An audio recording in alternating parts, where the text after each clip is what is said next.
Hi, everyone. This is very impromptu, and I'm trying to muster a bit of what's the word, presence here. But this is Norman Koshnek from Eyes on Cricket with Norman Koshnek. Yes, this is very impromptu. It's not even 7 o'clock in the morning here in Australia. It's 11 p.m. What time is it there, Richard? It's 8, just before 8 o'clock at night, so 8 p.m. Before 8 p.m. in London time, England time, which makes it more palatable there. But Yeah. we've woken up to the news here in Australia of the passing of not only Rod Marsh from yesterday, which was big enough as it was, but even more shocking and more dramatic, Shane Warne, at the age of 52, has passed with a suspected heart attack. It's almost hard to believe. I've got Richard Vernon here, Reg Vernon, aka Manstead Boy, joining me from England. How are you?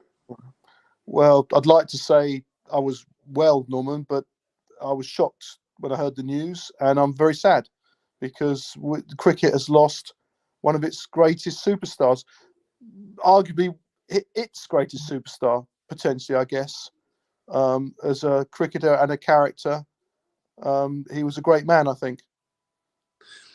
Yeah, it's been absolutely. I just couldn't. I had to basically take a double take. I thought it might have been some humorous attempt to amuse people, but I'm afraid it's not. It is one of the most shocking pieces of news I've ever heard. To me, a man. I mean, other than the likes of, and I'm trying to get Adam Hollioake to come on. I mean, not that he may want to talk about it, but his brother's passing was equally as shocking for him, if not more so, and the way that transpired. But no one would imagine Shane Warne would not be here at 52. He seemed to be a real one of the real legends and almost deserved to live long. Why? Because cultural icons like that do on occasions. Like you've got Don Bradman, lived to a very long age. Neil Harvey's still alive. They're great to talk to. Garfield Tobers is still with us. Yeah, in fact, most of the Australian side that Rod Marsh played in is still alive. Only Max Walker, I think, and Rod Marsh are the two mainstays that are no longer here. But I mean, Gary Gilmore's passed. But that particular era of the Thompsons, the Chappells, the Walters, who I know all very well, reminisce all the time, and they're magnificent to hear.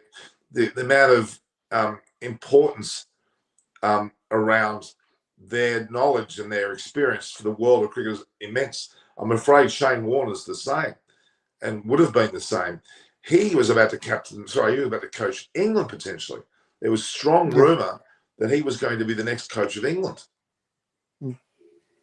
He was on a radio show last week that I listened to, talking about the 100. He was coming over to coach one of the 100 teams again, and he was talking about that, and they asked him about the England job, and he certainly didn't. He said he would be honoured to be asked, and he thought he would do a good job if asked. He didn't say take it, but he said he certainly would like to do it, and that was a week ago.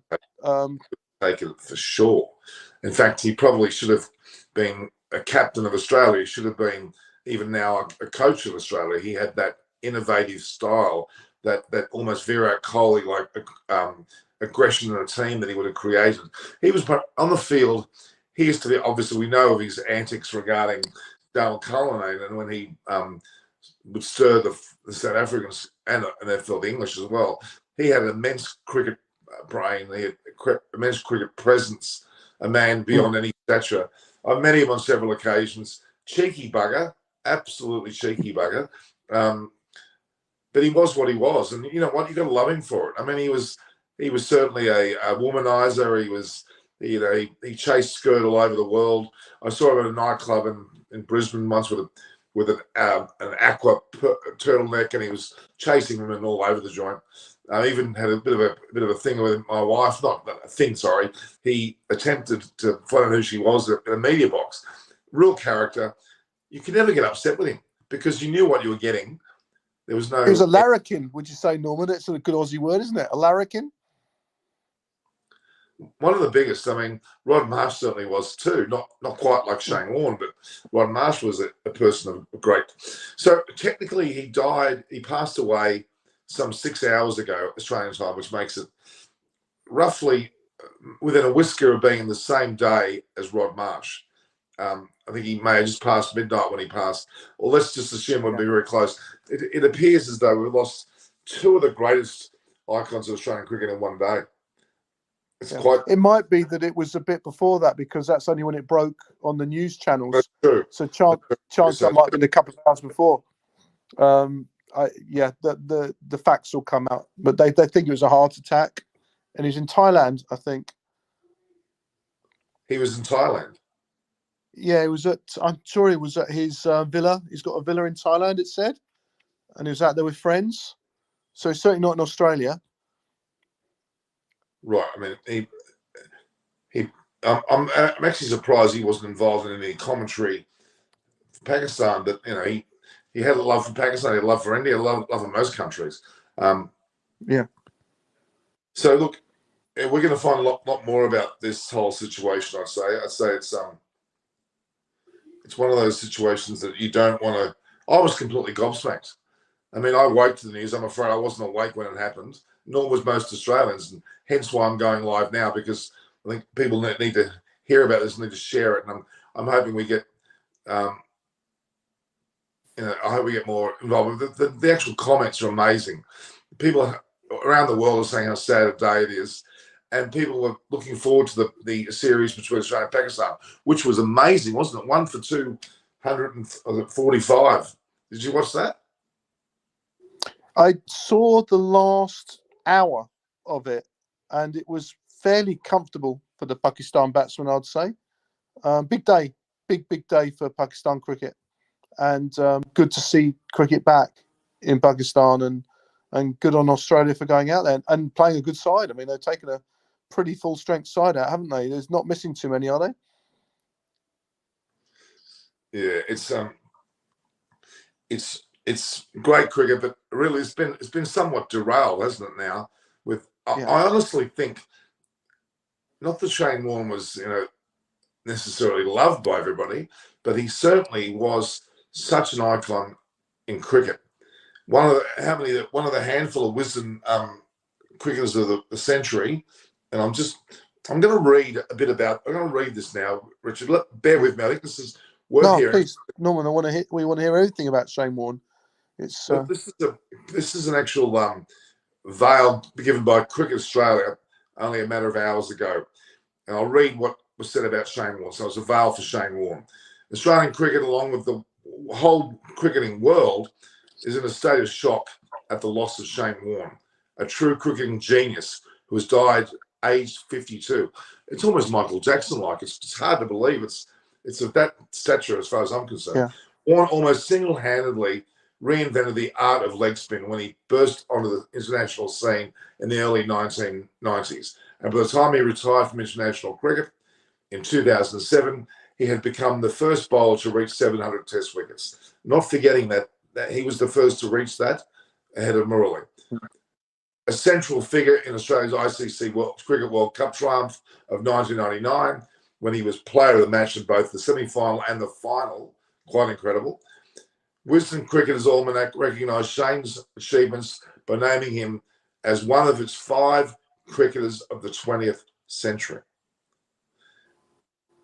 Shane's strength of character and enormous resilience saw him bounce back from career-threatening finger and shoulder injuries, and his stamina, his sheer will to win, and his self-belief were key factors in Australia's great side of the late 1990s and early 2000s. It's very true. He was the centre of that. Shane finished his international career with 708 Test wickets and a further 293 in one-day international, placing him second in the list of all-time international wicket takers behind the great friend and rival Murali, as in Muttar Muralitharan of Sri Lanka with 1,347. Shane also captained Australia in 11 one-day internationals, winning 10 and lost just once, and could have had many more. At first-class level, he was a passionate Victorian, which shouldn't be forgotten, and enjoyed a long association with English county cricket, as in Hampshire.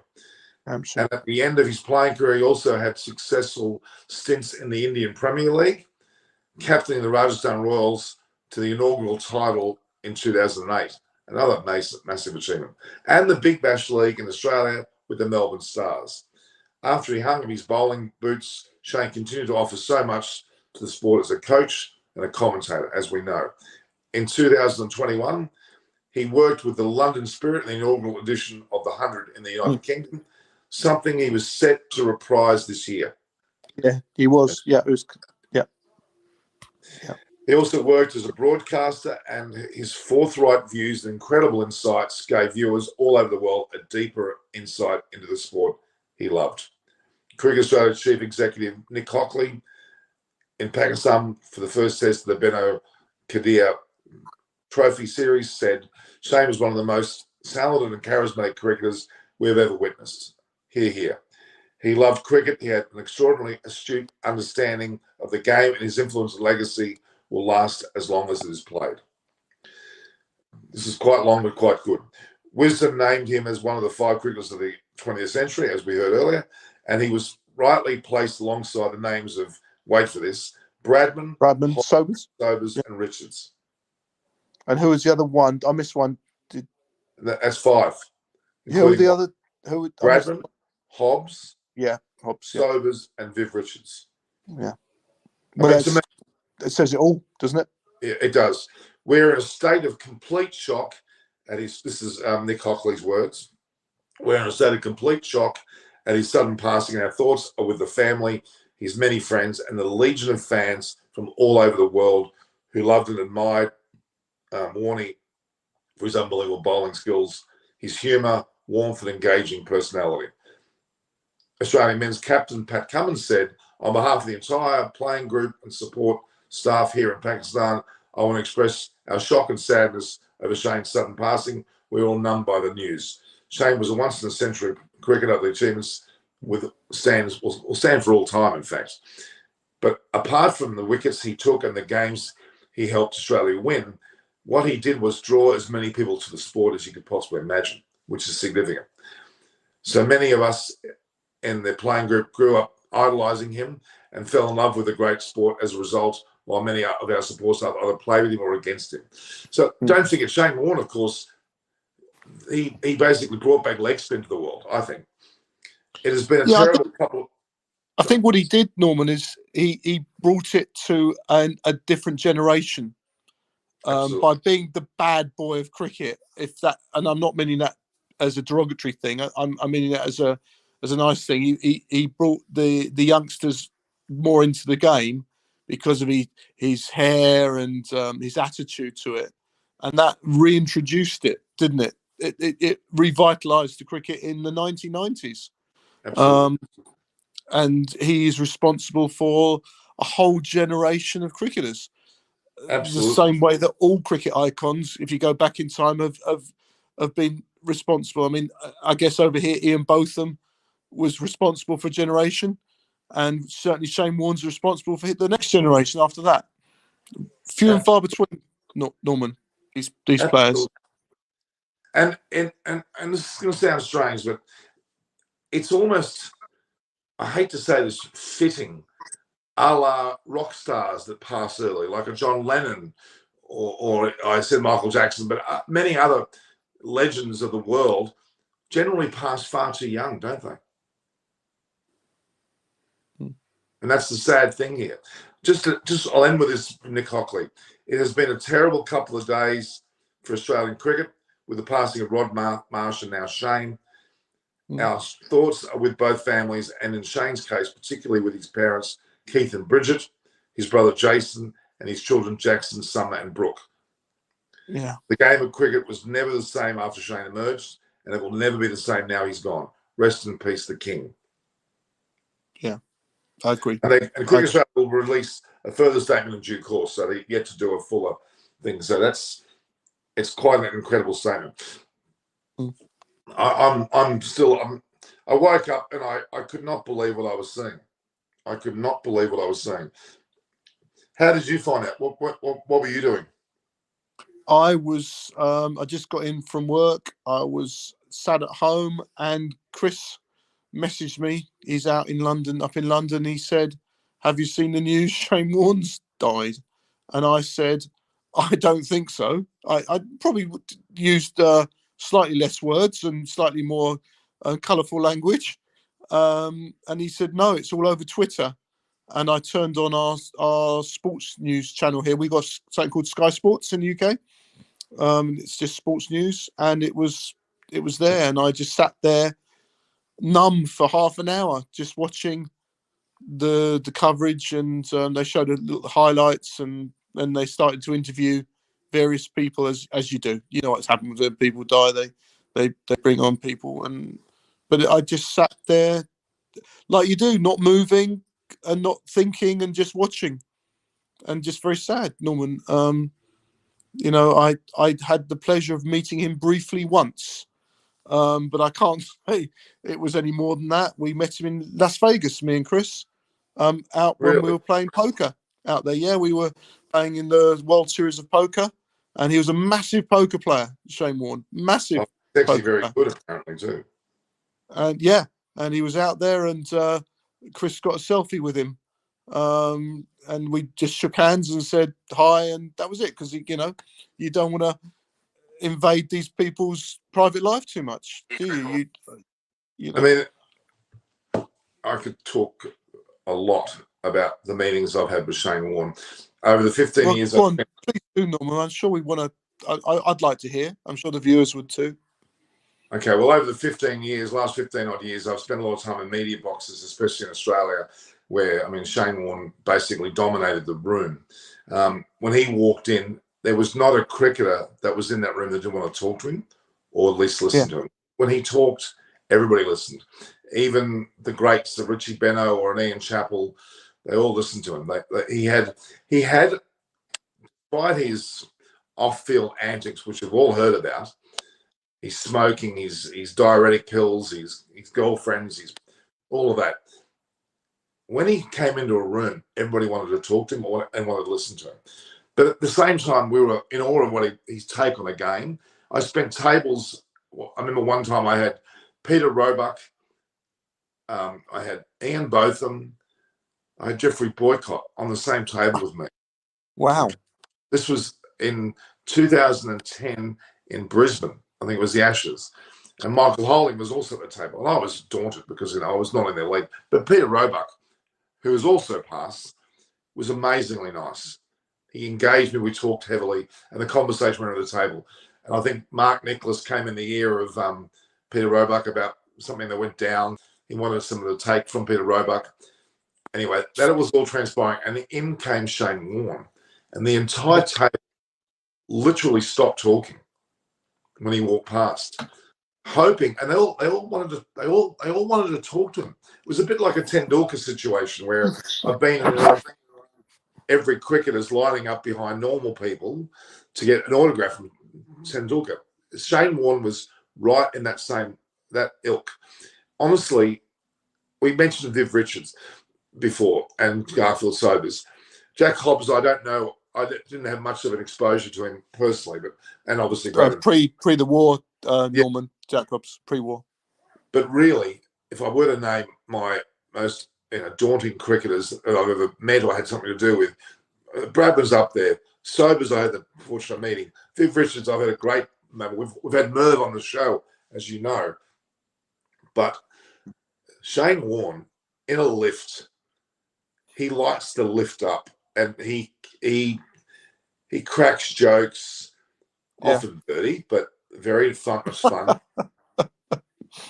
He would say something like, did you get a load of that girl outside the lift there? Who's that? Who's that girl? I mean, even though it was inappropriate, you couldn't help but love him. But when he talked cricket, he switched on. And everything he said, and I'm not joking, everything he said made sense. The way he would approach the game, who he would get to bowl, who he would, choose to bat or not, who he thought was a good cricketer, who he thought was the right player in the team. He was spot on. He was on point amazingly. There's rarely a time when he didn't impress someone. And I saw many journalists and many a cricketer take note and literally take notes of what he was saying. He came out with this innovation on one stage about how to set a field aggressively against I think it was against South Africa. And he talked about it, riveting. It was amazingly on point. Darren Berry, I'm not sure you know much about Darren Berry, was a keeper for Victoria. They're pretty good mates. And I remember seeing at the SCG a game that Warne played with Berry for Victoria versus New South Wales.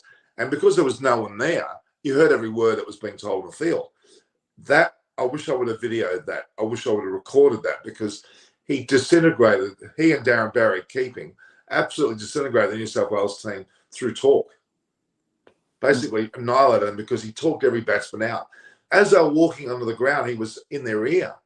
He was the master of that. I don't think there was anyone better, quite frankly. He was quite an incredible tactician, but in a way that he would wear a player down with his mouth, let alone his hand, and deliver it. Anyway, back to Shane Warne. When I met him, when I first met him, when he engages you, he talks to you forever. But that's the difficulty, to get him to engage with you, because he walks in, everybody's in his ear. He's got this halo going on that he can't be talking to one person for very long. But when you engage him, like your experience in Las Vegas would have been one of the best ones, because he was out of his people probably didn't know who he was, except for you guys. I mean, Americans aren't really. Yeah, he wasn't famous out in America as such. It was less famous. You understand? It was not like in cricket playing countries where he would be mobbed. He was just walking around. It's just that we were English and we recognised who he was, but not, other people were just walking by him, which is great. I would imagine that's a nice thing, But trust me, and that was pre the world game, as we want to call it, was brought to America when Tendulkar, they had those stars that played. When he came on, apparently he didn't cry. I mean, obviously a lot of expats would have been there, but he certainly showed that he could have brought cricket to America even more than he did.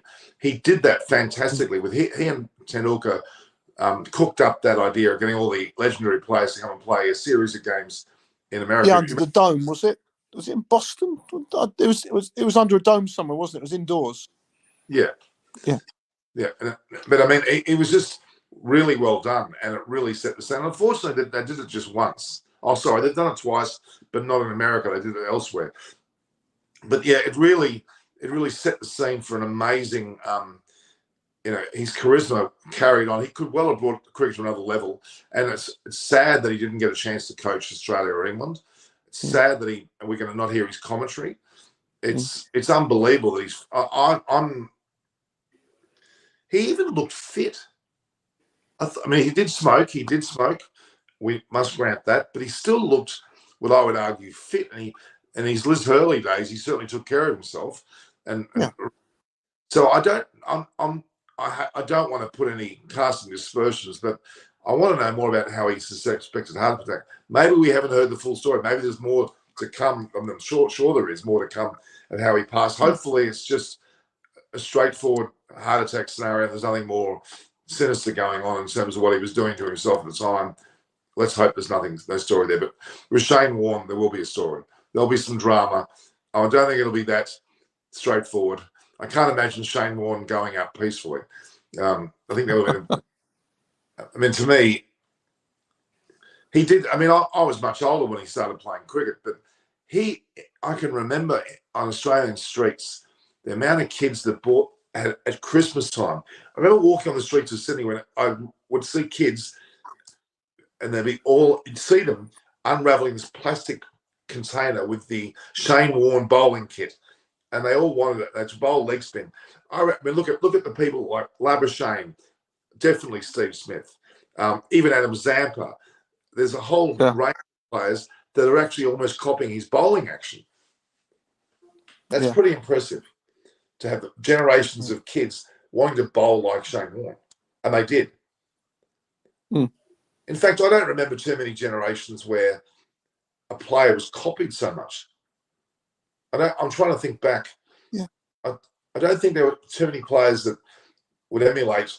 I mean, players that went on to play at the highest level who were copying the style of a particular player. I mean, they talk Glenn McGrath Hazelwood's copying Glenn McGrath's style, or has grown up with that as his inspiration. Even Lilly, certainly, and Richard Hadley was influenced by Lilly, I think, somewhat with his bowling action. There's many players since that certainly have, but Shane Warne was right up there. I guess in '81, a lot of kids were copying the Bob Willis bowling action. He had a very unique sort of way he ran in, didn't he, Bob Willis? So a lot of kids jumped on that bandwagon. But you're right. I mean, Warne was just he influenced everybody. I mean, who didn't want to be that good? I mean, we hated him in England on the cricketing side, not as a person, but you understand. 2005 Ashes was Grum's. But any England supporter knows who Shane Warne is, don't they? Yeah, and respects that he's the greatest bowler of all time. No one can tell me that Murali was a better bowler, because we have our opinions on these things, and I would just say he wasn't. I don't think he's in the same league as Shane Warne, in my opinion. But No, I never faced Morley, so I don't know. But he was obviously a magician too. But Shane Warne, especially that. Well, he was allowed to be by the ICC. He was allowed to be a magician by the ICC, in my opinion. I'm with Darryl Hare on this one, Norman. If you change the laws of cricket to allow someone to be able to bowl, which is what they did, that's up to the ICC, isn't it? Yeah, let's go back to Shane Warne for a moment there, though. The wicket that he took when the Mike Gatting delivery goes down in history as the incredible. They've shown it today. He didn't try and do it, did he? No, it was his first ball, wasn't it? First ball. He said he was just trying to spin it, but what happened was he got so much over revs on it that it dipped into the right hander, and it was going down the leg side. It actually, when you watch it, it actually dips and swings, if you like, away down the leg side, and then it hits and it spins so much it pitches probably 4 or 5 inches outside leg stump and hits the top of off. It's unplayable, absolutely unplayable. The greatest ball ever bowled, and as he said himself, he didn't mean to do it. He said, I've heard him interviewed. He said, I wasn't meant to do that. I just tried to bowl a ball that spun. So it's just, hats off to him for his modesty, because that is the great delivery. You'll never see a better ball than that ever, Norman. Ever. Even you, and you're a great bowler, Norman, could bowl one like that. I took a catch just recently where they described it as it went into my vortex. That is my stomach. I caught and bowled a guy called Shane Leary, who hits the ball, who's actually played at Lords as well with me. Shane Leary's a very good batter. He smashed it. It was a very slow ball. He smashed it straight at me, and I literally went like that, and it popped into my hands near my stomach. I thought, I've caught it. It was like a glove. You mean it got caught in the folds of your stomach, Norman? Is that what you're saying? It got wrapped in the folds of your stomach. And people on the sideline were shocked. They're going, "Oh my God, where did that go?" They call it the vortex. The ball disappeared. Never be seen again. You had to sort of need a can opener or a bottle opener to get it out. Angel Wings has asked, didn't Reg Vernon have a different screen name not long ago? Well, he's not a movie actor, Angel Wings. His name, he hasn't got a screen name. Maybe on screen the name was Barnstead Boy. Yes, that's correct. But I think that's such a somber moment. Shane Warne, look, he was in Thailand. I don't know Thailand, about Thailand. Not the place that you want to die, I don't think. Not that he planned to die there, but it's sad. I mean, it's going to be a hell of. There's going to be a lot more of the story told of what transpired. Who was Sounds with like him. He died in his sleep. He died alone, and he was found. It's the news stories I've seen said he was found by a couple of people who were staying in the villa with him. I assume in the morning or at night, and they tried to revive him, but it was already passed away. Nighttime, probably. There. Yeah. He probably died in his sleep, Norman. Well, let's hope it was that simple, because I'd hate there to be any more controversy over him. But the man is. I'm sitting here in shock. There's no way that I actually thought he was really fit. in terms of health-wise, like, even though he smoked, I thought he was in for what I would argue a long life. He did take a diuretic pill at one stage, so he's done some strange things to his body, but he looked ultimately younger and fitter than ever. And I don't believe he had any heart condition that we're aware of, unlike Dean Jones, who certainly did have a heart condition. He died not long ago as well, at the age of 58, 59 in fact. Oh my God, it's just sad. Yeah. I mean, Rod Marsh is another one. I saw about Doug Walters. Doug Walters has a piece of paper that he keeps in his wallet. And when a cricketer passes, mostly older than him, he gets the paper out and he puts a line through their name. It's hilarious. I shouldn't say it's hilarious, but kind of, he keeps a diary of all the Australian cricketers that are older than him, and I think some of them that are of a similar age. I wonder whether he's adding Shane Warne onto that or taking him off that list. These guys. You've lost a few recently, Norman. Sorry? I say you lost a few recently, the great Australian cricketers, haven't you? Absolutely. We lost Alan Davison. We lost Rod Marsh, Dean Jones, now Rod Marsh. Sorry,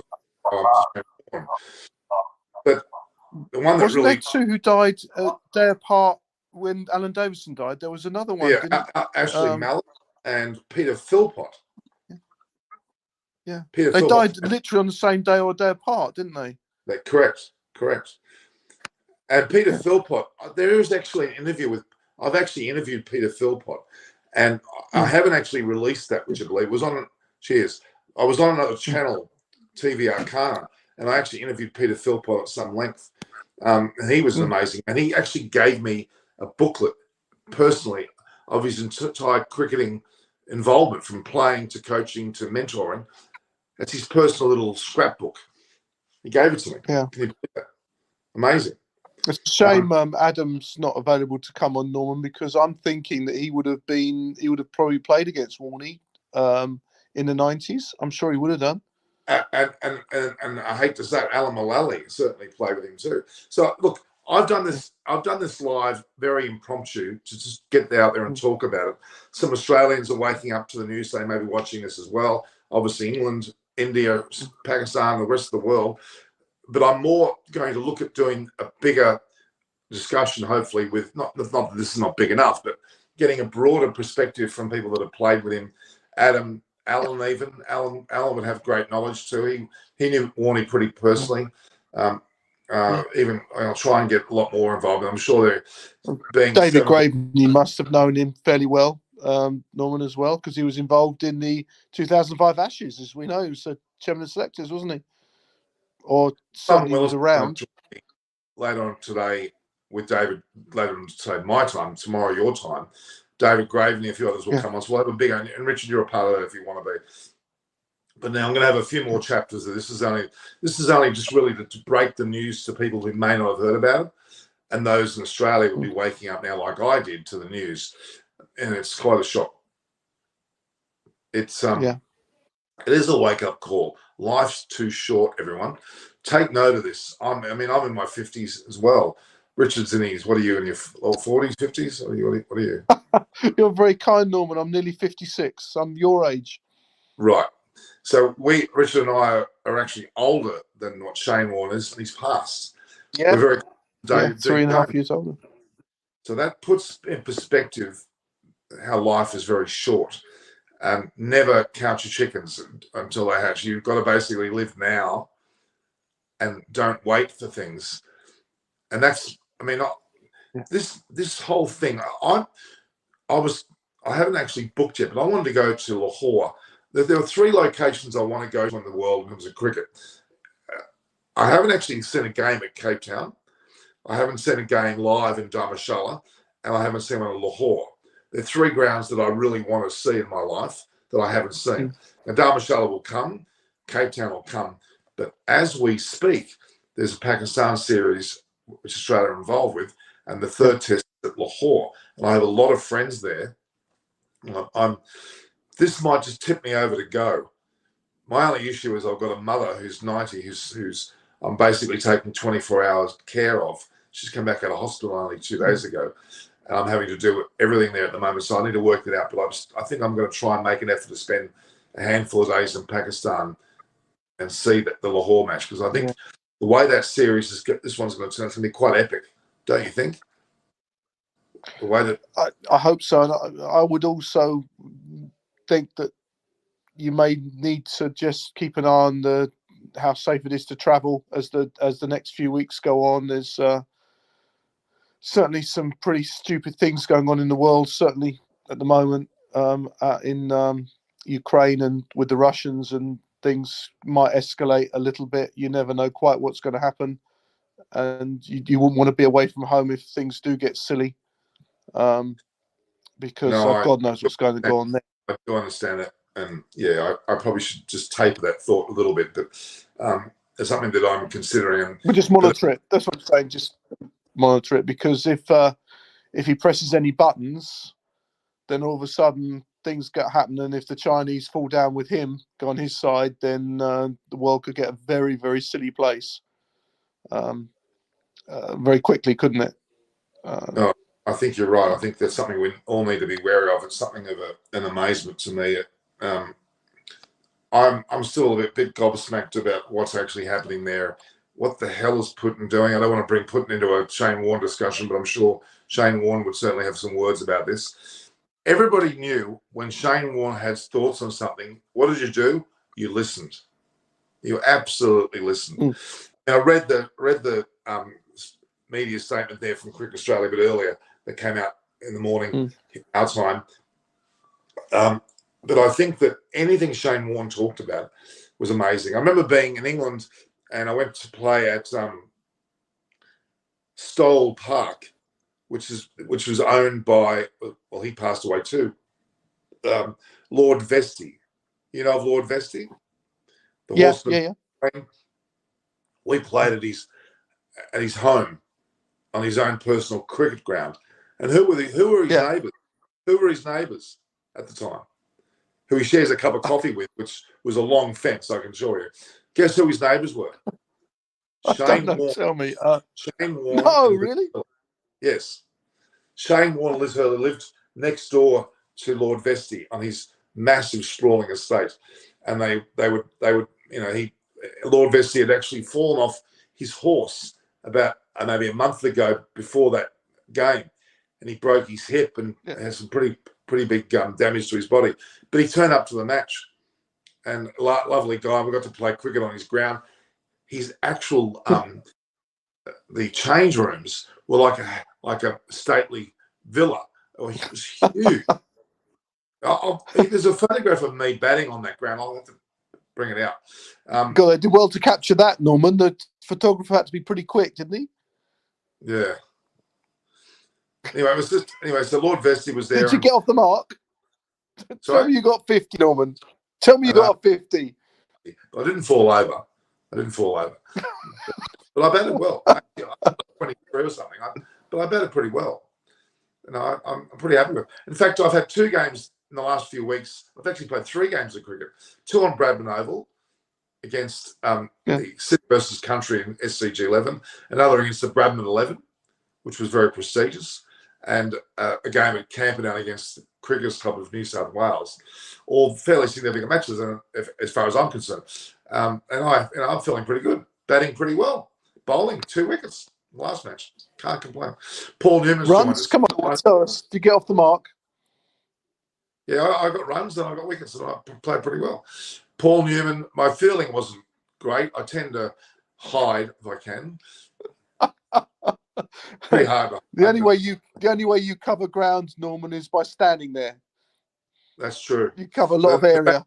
If I'm feeling a silly man off, which I never like doing, cover point, we're ready to run for the ball and pass me. I'll tell you that. I wasn't running. So, there's been 2 great losses. Rod Marston, obviously now Shane Warne. Paul Newman is waking up to the news. That's what I was expecting people to actually wake up to this news. It's amazing how I jumped out of bed when I found out. It is shocking. Really, I mean, in terms of cricketers, when Bradman passed, that was quite a shock. Dean Jones passing was a shock. But this is right up there, and we haven't really allowed. Bradman was in his 80s, wasn't he, Norman? If I'm right in thinking, he was in his 80s, Bradman. Yeah. it's not quite such of a shock when people get to that age. You don't want it, but it's a different sort of shock, isn't it? Actually, Bradman was close. He was in his 90s actually. Okay. Yeah. Bradman So was he was a fine old man. Yeah, Bradman was 91 or 2 or something like that. He was. I should know this because he was chairman of selectors in the 1960s, wasn't he? Of the Australian team. I'm sorry, he went to be chairman of selectors back in the 60s. I think I'm right in saying. Correct. Benno's time. Yeah. And then followed by Neil Harvey, who was the chairman of selectors at the time in the 70s team. Lily Chappell, Thompson, Rod Marsh came to the fore. I mean, David Graven will have some stories, I'm sure. We'll get him on. He'll have some great stories. I'm sure he would have come across Dave Warne, not Dave Warne. It's a faux pas. Shane Warne on occasion. Yeah. That would be, I don't want to start talking about other people's passing, but yeah, Shane Warne's probably the biggest name you can imagine dying at such a young age. Quite a shock to everybody because he had so much more to offer, no doubt. So much more to offer. What do you know? What's the word about the England captaincy role? What's happening there? What's the press saying there in England? Because they were talking about Langer, which won't happen. Trevor Bayliss, Jason Gillespie, Collingwood himself. It's gone quite quiet on that. From what I can gather, I heard the podcast with Warne last week where they sort of put it to him, as I said. I think they're waiting to see how it goes in the West Indies, and just so things can die down a little bit. Just so because we're out there in the West Indies and Collingwood's taken over from that. People like Paul Collingwood. I think he's a good guy. I think most around the world he'll be respected as a nice guy. I don't think he'll get the job necessarily. I suppose if we go and win 3-0 and everyone, performs brilliantly, then he's got a chance. But I don't know. I don't know who comes in. You don't need a coach as such. You need the Trevor Bayliss, don't you? The reason Bayliss is so good, I think, is because he doesn't try and coach. He keeps his mouth shut. He sits in the background and he gives little pointers and he lets the players play their game. I mean, let's face it, if you're playing for your bloody country, Norman, you ought to know your game. You don't need a lot of coaching, surely. So it's a matter of trying to get people the mindset right. It's more of a mindset, isn't it? Because if you can't play the game, you should be. Shane Warne always used to say that he doesn't believe there should be a coach, and that implies to me that they're in the background only. They're more of a player manager. A mentor. Yeah, absolutely. Well, who was the Australian coach? Was it Mickey Arthur, who Shane Warne hated, took him off to that camp in the Himalayas or wherever it was for a team building or something, and Warne refused to go? Was that right? Well, I mean, Mickey Arthur, and actually, no, he had a John Buchanan, actually. He had problems because they were both very teacher-like and very disciplinarian and very homework-driven for cricketers. Let's be honest. When you that was homework game. You're right. I mean, let's be honest. You don't want a coach that gives you homework for cricket. What the hell? Did Warne turn the fuck off? I think he told him to get lost, didn't he? I mean, really, you play cricket for the love of it. You do need coaching when it comes to certain skill sets, but you need coaching more for your mindset regarding if you're down, if you're not really confident, someone to talk to lean on in the background. That's where Justin Langer failed, I think, miserably. He was told, basically during the World Cup and the Ashes series, to go to the back of the room and let someone like Andrew McDonald do the talking. Because Langer would come out with Victorol. He was too intense, way too intense, and he blew it. His CV looks good though, Norman, doesn't it? His CV looks good. He won the World Cup, the World 2020, and the Ashes. Yeah, could be worse. Some lesser nations would be impressed by that, but I'm afraid I wouldn't be because he's proven to be, I'm afraid, not as good a coach. I hate to say this. He's a great player. I mean, even Shane Warne thought highly of him. I mean, he was a great man, a great player, great inspiration, a great leader by action. But I think he blew it when he talked too heavily to Australia. They won the World Cup slide, but there's more than we are seeing what actually did happen. And Ian Chappell came out only recently on television and said that Justin Langer's not a legend. He was quite scathing, actually. Quite scathing. He said that Langer won't be a legend. And it's quite scathing. I mean, and I take that quite seriously. Legends are people who, I mean, Shane Warne was a bit over the top, yes, and he's going to be, not he's going to be, he is a legend. He is, as I said, the top 5 wisdom cricketers of the last century. That's legendary status, no doubt about it. Yeah, it's a sad day. So Garfield Sobers is still alive. Bradman's not. Viv Richards certainly is. But Shane Warne's just left us. It's very sad. Very, very sad. Yeah. It's amazing. I was in Barbados a couple of years ago, and it's amazing how Garfield Sobers is still all over the island.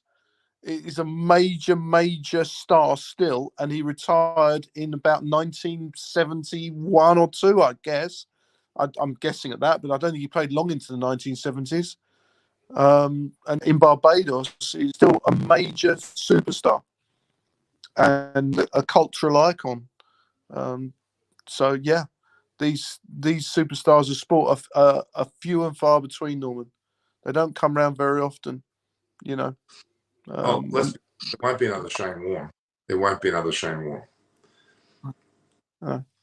No, because the world of sport wouldn't allow it, would they? These days, you can't be the bad boy like he was, because the world's moved on. Now we've got social media literally running everyone's life, and you can't say a word wrong because you get drummed out of anything. The minute you say anything wrong now, social media buries you, and the politicians then get on that because they can see that social media has buried you, and they jump on the bandwagon, and you're out, no matter what you say. But back in the 90s, because that didn't happen, so he wasn't buried by public opinion so quickly, and people just jumping on bandwagons. Does that make sense? Do you understand what I'm trying to say?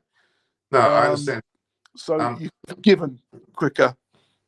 But he made bowling leg spin watchable. He made leg spin rock star status. He wanted people to become leg spinners. When really, it was rock stars. The hair, wasn't it? The boyish good looks, the hair, the attitude, everything about it. The almost the laissez-faire attitude he had. That he didn't really care so much about the cricket. He wanted to go enjoy himself and be. So he wasn't. And people love that, don't they? It's about the Ian Botham. I mean, Botham did the same, didn't he? He got his hair done, and he went out and he drank and drugs and rock and roll and all that. And Warne was the same. Actually, and people love it. People love that. When we got Wisden Cricketer of the Century, I think carefully. I think Ian Botham was worthy of being in that group. Well, if you pick 5, it's hard to say that the 5 they picked didn't deserve it, didn't they? Yeah. I mean, there are some great names there. You can't think that those 5 didn't deserve to be on there, so they'd have had to have picked 6, I guess, if they wanted to put both. That's right. I don't know why 5's not anyway. I thought there was 11 in a cricket side, so can't there be more than 5? Anyway, to me, I think Ian Botham was worthy of being included in that too, because his impact was very much Shane Warne-like, very much like Viv Richards, and the fact that Viv and Ian Botham used to spend the room together when they were in the early days playing. I think it was in Somerset. Somerset, yeah. Back to Shane Warne. To me, he made leg spin sexy. He made leg spin fun. To watch an over of Shane Warne bowl was riveting. He set up a plan. His coach, or his mentor more so, was Terry Jenner. I'm not sure he played for Australia. And he was amazing mentor for Warne. Warne would go to him for a long time up past it. He's also passed. Oh my God. Shane Warne was on, he was in Thailand now, but he's been on Foxtel all the time, and there's a lot. It's pretty sad. Very, very sad. Have you got many messages? Not any. I can't see any messages that are coming in on the feeds. Is there much being said on the messages? Well, obviously, a lot of people are in shock. Just broken to hear about Warne passing away. That's Abdul Hanan has said. Heartfelt condolences. I mean, let's be honest. I mean, there's not a country that don't adore Shane Warne. There's not a country that don't look up to him. Real Australia, obviously, but he was actually well loved all over the world. because people didn't really Yeah, and care he's about travelled around the world coaching as well, Norman, isn't he? Or being in Cricket Advisor, he was in the IPL. He won the first IPL, I think you said earlier, with Rajasthan. He was involved in that, Oops, and I he's lost it. travelled around the world. Yeah, That was a bit of a yeah, momentary. travelled Reggie's around the there? world. Yeah, I'm here. I'm here. I'm still I've here. lost your volume because I had someone cut out. I can't hear. Maybe the rest of the people can cut out. Anyway, I'm going to thank you for your time, Reg. I think we've talked well about this. I'll get you on later. I'll get Simon Willis and the like of we'll get David Graven and a few other people to come on and talk more about it from an English perspective. I hope to get Adam Hollyoak and even Alan Mullally's worth of talk about Shane Warne. So we'll get those people on later. But thank you for your time, Reg. Thanks for coming on and such breaking news too, especially Australia. England's heard about it for the last 5 or 6 hours, but Australia's waking up to it. A big moment indeed. So thanks for your time, Reg, and we'll get you on later again. Very much appreciate your thoughts. Cheers. Thanks, Norman. Bye-bye. Take care. Take care. So that is an amazing set of events there that have happened today. I'm still in a bit of shock. Still in a bit of shock. The world is in shock. Sounds suspicious that Marshall Warne at the same time. Well, it wasn't suspicious at all. Both had heart attacks, different ends of the age scale, perhaps, with 74 and 52. But yeah, it's a shock. We'll hear more about what actually happened, I'm pretty sure. But it's hard to believe that we have lost a legend, Shane Warne, at the age of 52. When Dean Jones passed at 58, 59, that was devastating because he was way too young. But he had a heart problem before. Shane Warne was, as far as we're aware, fighting fit, very slimmed down, very much taking care of himself. He did smoke and probably had a bit of a drink, but he was a smoker. Whether that was the reason for this, I don't know. But family history, I'm not sure. His parents are still alive. In deep shock as they must be. The kids must be in deep shock. The world's in deep shock. It's really a shock. I can't believe it. Shane Warne was an idol of mine, even though he was younger than me.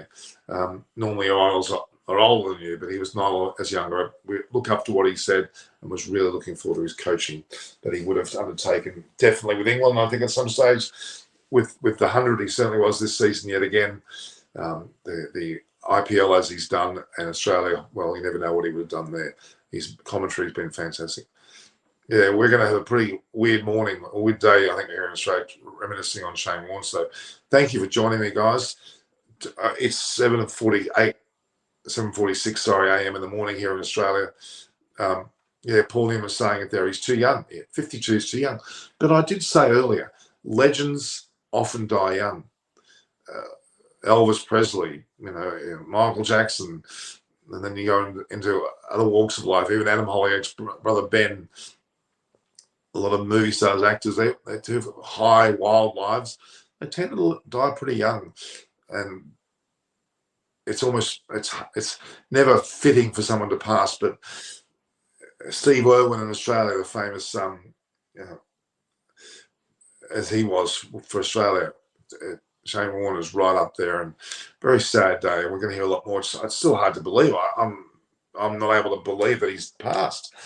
It's hitting us pretty hard here in Australia. So, and why a heart attack? Well, we don't know the full details at this point. We'll find out more. It's not something that we have all the detail on just yet. It happened in Thailand, I believe. He was basically alone. He was in his sleep, I'm hearing. We'll get the full breakdown very shortly as to what's happened. It's going to take a bit of time to digest. Being in a country like Thailand, we'll have to get records of what actually happened. I've only had a holiday home there. There's also things there that we'll need to find out more about. Pretty sad news, guys. Very, very sad news indeed. Any last thoughts, please put them through. He gave a speech a few days ago about why Australia should tour Pakistan. It's worth unearthing. Certainly a great man. Great man. Great pity. I can't help but think that we'll never see a man of that stature play cricket again. He was definitely, in my opinion, the best bowler in the world. One of the 5 players in the Western cricketers of the last century. I don't think his record has been beaten by Morley, of course, but he is one of the most enigmatic players. He and the partnership with Glenn McGrath was amazing. Amazing player. We'll hear a lot more. Gotham, Arula, how are you? Hitesh Bazi, why heart attack? We're going to find out these details before too long, guys. It's not known at the moment. We'll have to wait and see what actually has happened. Let's hope it's nothing untoward. Let's hope it's nothing that is worthy of any controversy. Although he was dogged with controversy in his life, I'm hoping there's nothing too much here. But he's way too young. We need an answer as to why. What did he have a history of heart problems? No one's ever been made aware of it, nor was that about Dean Jones. But Dean Jones did have a heart scare earlier on and had heart problems. Yeah, so it's pretty sad. 2022 has now got Rod Marsh and Shane Warne to pass respects for. It's such a sad news. Grew up watching him on television in the 90s. Yeah, he's had a massive impact on the world of cricket. We'll get a lot of legends to talk about. Hopefully they'll come out later today. But I might put this live on just impromptu to just let people know a lot of Australians are waking up at 7:49 on a Saturday.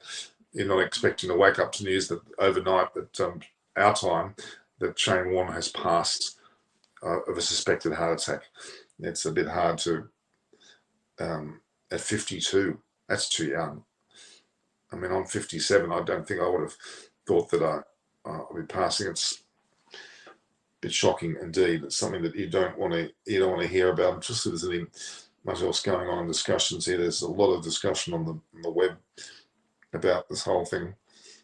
It's something of a it's hard to believe, guys. It really is. It's something that I'm looking at my screens now and not really comprehending what happened. I'm just trying to gather my moment here. He is a legend. Shane Warne was a legend of cricket and to the world, a legend, no matter what country you're from. I'm Australian. He was Victorian. I'm a New South Wales person, but it doesn't matter. He impacted everybody. Don't forget the 5 wisdom cricketers of the century, last century.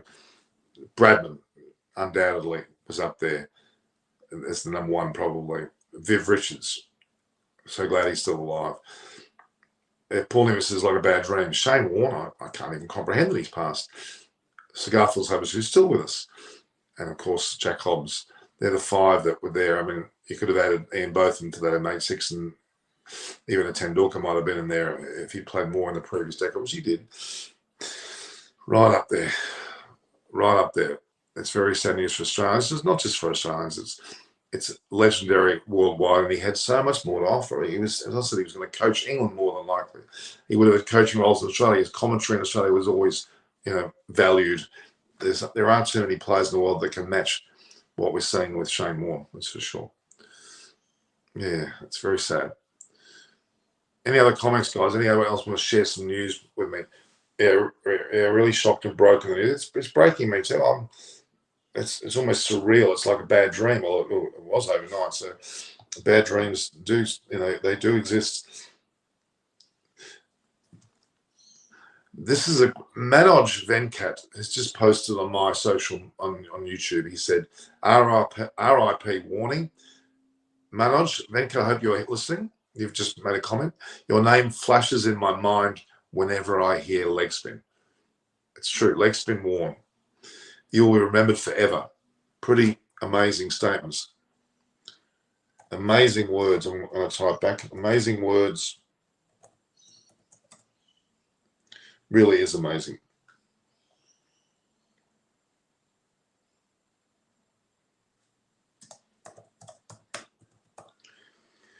Guys,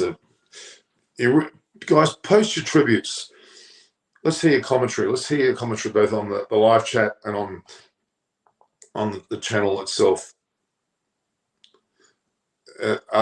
Alfaz Spon says Shane Warne, RIP, arguably the best spinner in the world. Well, there's no argument. He was the best spinner, especially leg spinner.